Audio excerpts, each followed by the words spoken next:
Hello students, good afternoon all of you. After the completion of nucleus with the chromatin material and ultrastructure of nucleus, we move towards the next point, and it is a very important point. This is the cytoskeleton. Generally, cytoskeleton is used for to support and give a shape to of an sale.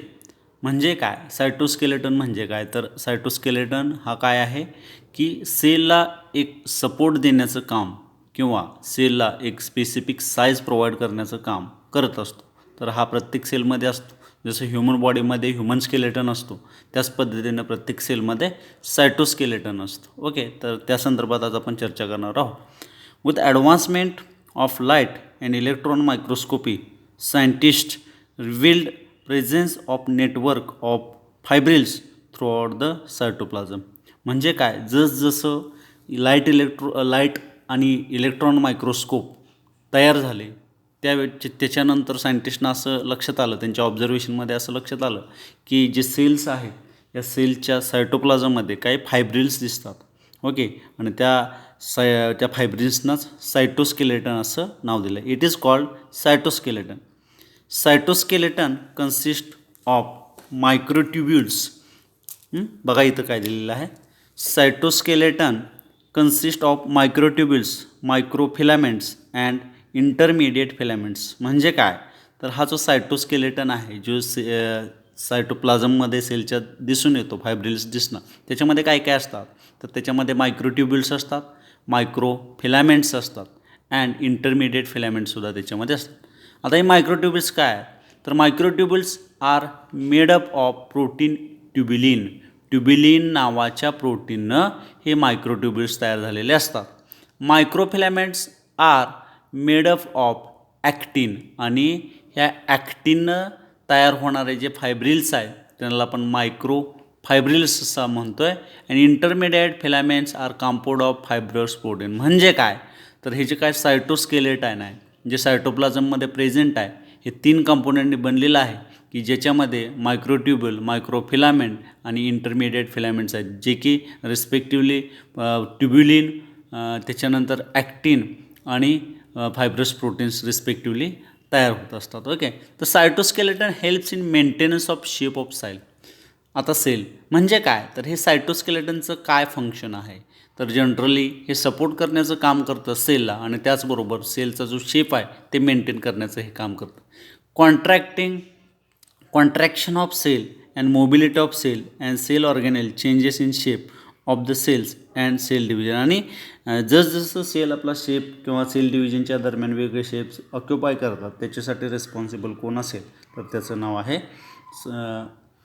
Cytoskeleton. Okay, आता याचे काही structures आहेत ते आपण बघूया. याच्यामध्ये cilia आणि फ्लॅजेला या संदर्भात आपण चर्चा करणार आहोत. दे आर, आता सिलिया आणि फ्लॅजेला काय असतात तर हे दोन्ही लोकोमेटरी कॉम्पोनंट्स आहेत. They are fine hair like membrane bound protoplasmic outgrowth and occurs on the free surface of the cell. आणि सेलच्या फ्री सरफेसवर तुम्हाला फाईन हेअर लाईक स्ट्रक्चर्स दिसणार आहेत की ज्याला आपण सिलिया किंवा फ्लॅजेला म्हणतो. They generate a current in fluid medium for passage of material and locomotion. आणि हे काय करत असतात तर मटेरियल फ्लुइड मीडियममध्ये मटेरियल ट्रान्सपोर्ट करायचं किंवा त्यांना करंट पास करण्याचा पॅसेज करण्याचा काम हे करत असतात. सिलिया काय आहे तर हे हेअर लाईक प्रोजेक्शन्स आहे. Cilia are small in size, त्याची साईज स्मॉल असते, अँड मेनी इन नंबर, आणि खूप नंबरमध्ये असतात. Cilia acts as a oars causing movement of cell. म्हणजे सेलचं मुवमेंटसाठी हे अतिशय महत्त्वाचं असतं. आता हे झालं सिलिया संदर्भात. आता आपण बघूया फ्लॅजेला काय असतं त्याचं काय रोल आहे. Flagella are longer and few in number. म्हणजे काय as compare to cilia it is the flagellas are longer and few in number, अतिशय थोडक्या संख्येमध्ये असतात. Flagella present in prokaryotic bacteria. Flagella कुठं असतात तर प्रोकॅरियोटिक बॅक्टेरियामध्ये तुम्हाला दिसून येतात. Are structurally different from that of eukaryotic flagella. आणि युकॅरियोटिक सेलच्या फ्लॅजेलापेक्षा हे प्रोकॅरियोटिक फ्लॅजेला जे बॅक्टेरियामध्ये प्रेझेंट्स असतात ते डिफरंट असतात. Cilium or flagellum consist of basal body, basal plate and shaft. म्हणजे काय, हा जो एक कॉम्पोनंट आहे सिलियम किंवा फ्लॅजेलम आहे, जे लोकोमोटर ऑर्गन म्हणून आपण कन्सिडर करतो, तर हे याच्यामध्ये 3 कॉम्पोनंट, इम्पॉर्टंट कॉम्पोनंट याच्यामध्ये कन्सिस्ट असतात. मग ते कोणते आहे, तर याच्यामध्ये बेसल बॉडी असते, बेसल प्लेट असते आणि शाफ्ट, हे 3 कॉम्पोनंट याच्यामध्ये असतात. आता बेसल बॉडी कशी असते, the basal body is placed, आपण कशा संदर्भात विचार करायला लागलो, सिलियम किंवा फ्लॅजेलमचं जे 3 कॉम्पोनंट आहेत त्या संदर्भात बघायला लागलो आहे. Basal body is placed in outer part of the cytoplasm, सायटोप्लाझमच्या बाहेर हे बेसल बॉडी असते. It is derived from centriole, सेंट्रिओलपासून तयार झालं. It has 9 peripheral triplets of fibrils, आणि याच्यामध्ये 3 ट्रिप्लेट, 9 ट्रिप्लेट्स फायब्रिल्स याच्यामध्ये प्रेझेंट आहे. Shaft is exposed part of cilia और फ्लॅजेला, फ्लॅजेलाचा दिसणारा भाग जो आहे तो शाफ्ट आहे. इट कन्सिस्ट 2 पार्ट्स, याच्यामध्ये 2 कॉम्पोनंट्स असतात. याच्यामध्ये पहिली असते शीथ आणि दुसरे असते axoneme. Sheath is covering membrane of cilium or flagellum, आणि शीथ जे आहे ते कवरिंग मेम्ब्रेन आहे. आता तुम्हाला इथं बऱ्याच वेळा प्रश्न एक्झामिनेशनमध्ये विचारला जातो, draw NEET labelled diagram of structure of cilia and explain it properly. तर हे तुम्हाला दिसून येते, हे आउटरमोस्ट कवरिंग जे मेम्ब्रेन आहे त्याला आपण प्लाझ्मा मेम्ब्रेन असं म्हणतो, हे तुम्हाला दिसतं आहे. इथं हे जे तुम्हाला स्ट्रक्चर्स दिसत आहेत, नेक्झिन किंवा रॅडल स्पोक्स इथं तुम्हाला आतल्या बाजूला दिसतं. सेंट्रल मायक्रोट्युब्युल्स याच्यामध्ये तुम्हाला दिसून येतात. डायनिन आर्म्स आहेत, बी ट्युब्युल्स, ए ट्युब्युल्स, डबलेट मायक्रोट्युब्युल्स हे तुम्हाला दिसून येतात. 1 2 3 4 5 6 7 8 9 म्हणजे 9 काय आहेत, हे अशा पद्धतीचं स्ट्रक्चर आहे. हे किती आहेत, 9. बघा किती आहेत, बघा पुन्हा एकदा रिपीट करूया. 1 2 3 4 5 6 7 8 9. ओके, तर हे अशा पद्धतीचे अरेंजमेंट असणारं हे काय आहे, स्ट्रक्चर ऑफ सिलिया. डायग्राम तुम्हाला एक्झामिनेशनमध्ये विचारू शकतात. ओके, आफ्टर दॅट बघा कोर कॉल्ड एक्झोनिमी, त्याच्या कोरला आपण एक्झोनिमी म्हणते. Possess 11 fibrils running parallel to long axis. Okay, it shows 9 peripheral doublets, आणि आता ज्या पद्धतीने मी तुम्हाला सांगितले की जे डबलेट्स 9 अरेंजमेंट आहेत हे तुम्हाला बघितलं, आणि सेंटरला ते 2 असतात. हे याचेही डिस्कशन आपण केलं. Doublets and 2 single central fibrils 9 + 2. The central tubules are enclosed by central sheath, आणि सेंट्रल ट्युब्युल्स हे सेंट्रल शीथनं कवर झालेले असतात. This sheath is connected to one of the tubules of peripheral doublets by the radial spoke. Central tubule are connected to each other by bridge.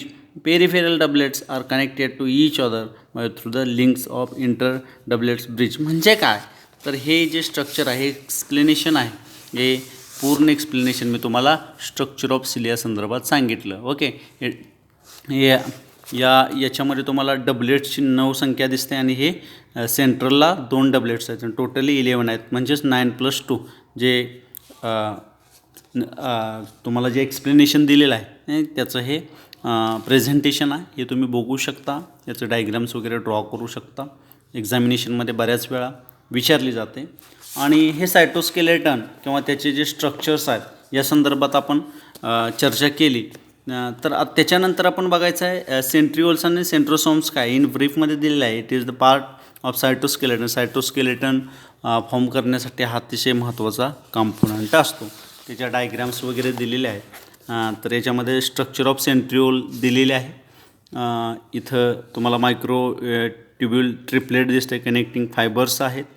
त्याच्यानंतर इथं structure of centriole, इथं हे सगळे diagram दिसते. हे तुमच्या लक्षात असणं अतिशय महत्त्वाचं आहे. Okay, so